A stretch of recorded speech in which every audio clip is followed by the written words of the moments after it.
बोला guys and गर्लीज welcome back. इस lecture के अंदर हम लोग वर्चुअल इन्वायरमेंट की बात करने लगे हैं। अब मुझे पता है आप लोग बोर हो रहे हैं, सोच रहे होंगे कि सर पाइथन का कोर्स है, 1.5 घंटा हो गया, आपने पाइथन की बात नहीं की, कभी आप इधर चले जाते हैं, कभी आप आईडीई की बात करते हैं।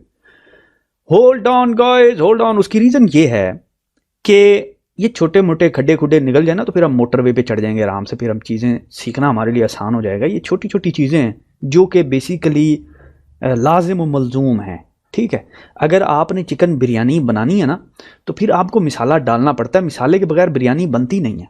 तो मिसाला वो चीज़ है जो कि चिकन के साथ और राइस के साथ आपको जानना पड़ता है मिसाले के बारे में। तो ये यूँ समझ लीजिए इसका मिसाला हो गया। ठीक है, तो वर्चुअल इन्वायरमेंट क्या चीज़ है? वर्चुअल इन्वायरमेंट आप समझ लीजिए एक बॉक्स है, एक अलमारी है। इसका कॉन्सेप्ट समझने के लिए आप यूँ समझिए कि आपका कमरा है।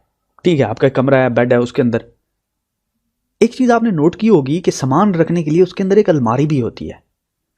ठीक है, तो जब आपका कमरा है पड़ा तो फिर आप अलमारी क्यों रखते हैं? आप कहें सर मैं अपना सामान उसके अंदर स्टोर करता हूँ, अदरवाइज सारा सामान अगर मेरे कमरे में पड़ा हो तो वो तो वैसे ही मैस बन जाएगा और मेरा कमरा वैसे ही मैस होता है।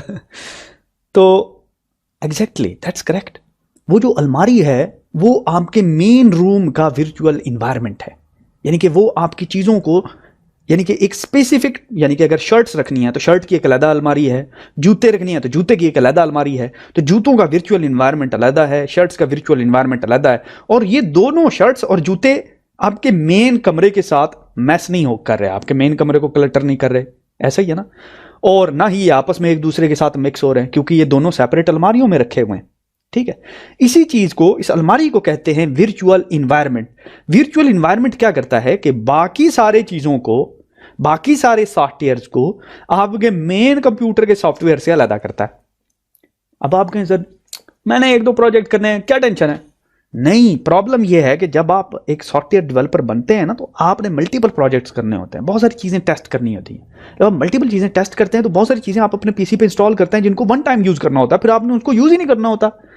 तो इमेजिन करें आपके पास 10 या 20 क्लाइंट हैं और 20 क्लाइंटों के 20 प्रोजेक्ट किए, 20 प्रोजेक्ट के लिए आपने 20 सॉफ्टवेयर इंस्टॉल किए, तो आपके कंप्यूटर के तो निकल गया ना कबाड़ा। तो फिर इसका सोल्यूशन क्या है? इसका सोल्यूशन यह है कि आप हर क्लाइंट का अलग वर्चुअल इन्वायरमेंट बनाएं, उसके अंदर उसका प्रोजेक्ट करें, जब वो कंप्लीट हो जाए वर्चुअल इन्वायरमेंट समेत या तो उसको डिलीट कर दें या उसको वापस कर दें। ठीक है, तो आपका पीसी साफ, वर्चुअल इन्वायरमेंट उसके जिसका मालिक था उसके पास चला गया।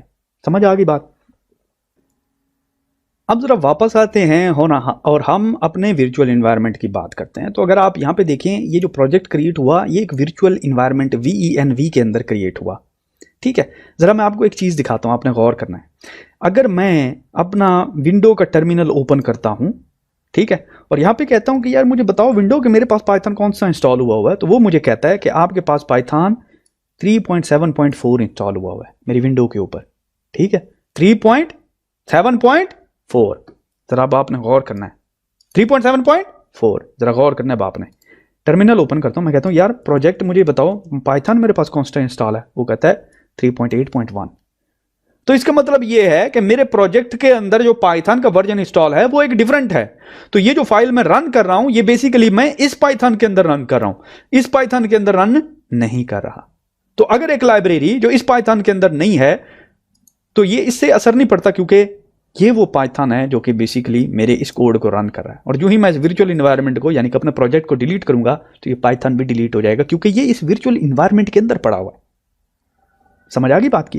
तो ये अब गौर करें कि अगर मैं इस वर्चुअल इन्वायरमेंट के अंदर कोई चीज इंस्टॉल करता हूं, यहां पे आता हूं टर्मिनल और लेट्स कॉल, मैं कहता हूं इंस्टॉल सम XY सॉफ्टवेयर, तो वो बेसिकली इस वर्चुअल इन्वायरमेंट के अंदर इंस्टॉल होगा, वो मेरी विंडो के अंदर इंस्टॉल नहीं होगा। इससे मेरी विंडो को कोई फर्क नहीं पड़ता क्योंकि मैं अगर एक सॉफ्टवेयर इंस्टॉल कर रहा हूं तो इसकी मिसाल ऐसे ही है कि अगर मैं नए जूते लेके आ रहा हूं तो वो मैं अलमारी के अंदर रख रहा हूं, अपने कमरे में नहीं रख रहा। ठीक है, कमरा मेरा पीसी है, अलमारी जो है वो मेरा वर्चुअल इन्वायरमेंट है। ठीक है, तो अगर आप इमेजिन करें ये आपका मेन रूम है, ठीक है, एक बॉक्स बना रहा हूं मैं सिंपल। अब इस बॉक्स के अंदर आपने छोटे छोटे और बॉक्सेस बनाए हुए हैं। ठीक है, छोटे छोटे और बॉक्सेस, ये शूज के लिए है, ये शर्ट्स के लिए है, ये लेट्स से ट्राउजर्स के लिए है। ठीक है, अगर ये बॉक्सेस ना होते, इनको मैं वर्चुअल इन्वायरमेंट कह रहा हूं, अगर ये बॉक्सेस ना होते तो आपके शूज इधर पड़े होते, शर्ट्स इधर पड़ी होती, ट्राउजर इधर पड़ा होता। तो आपके कमरे में तो मैं सो जाना था ना। तो बस आपने यही याद रखना है कि वर्चुअल इन्वायरमेंट क्या करता है, कंटेन करता है बहुत सारी सॉफ्टवेयर्स को, और हर प्रोजेक्ट का हम अलग वर्चुअल इन्वायरमेंट बनाते हैं। इस केस के अंदर ऑटोमेटिकली जो ही हम प्रोजेक्ट स्टार्ट करते हैं तो पाईचार्म जो है हमारे लिए ऑटोमेटिक एक वर्चुअल इन्वायरमेंट क्रिएट कर देता है। नेक्स्ट लेक्चर के अंदर हम मैनुअल वर्चुअल इन्वायरमेंट क्रिएट करना सीखेंगे उन दोस्तों के लिए, उन स्टूडेंट्स के लिए जिनके पास पाईचार्म नहीं है या जिनके पास ऑटोमेटिकली ये क्रिएट नहीं होता। काम हमारा वैसे भी चल जाता है। ये जो है प्रोफेशनल तरीका है। अच्छे सॉफ्टवेयर डेवलपर्स जो हैं वो वर्चुअल एनवायरनमेंट को यूज़ करते हैं। शुरू शुरू में मैं कहता था यार क्या ज़रूरत है इसकी, दफ़ा करो, 2-4 और कमांड सीखनी पड़ेंगी, मैं नहीं सीखता। ठीक है, हाउएवर जब मैंने एक्सपीरियंस गेन किया, मैंने कहा यार these 2-3 commands are worth the effort.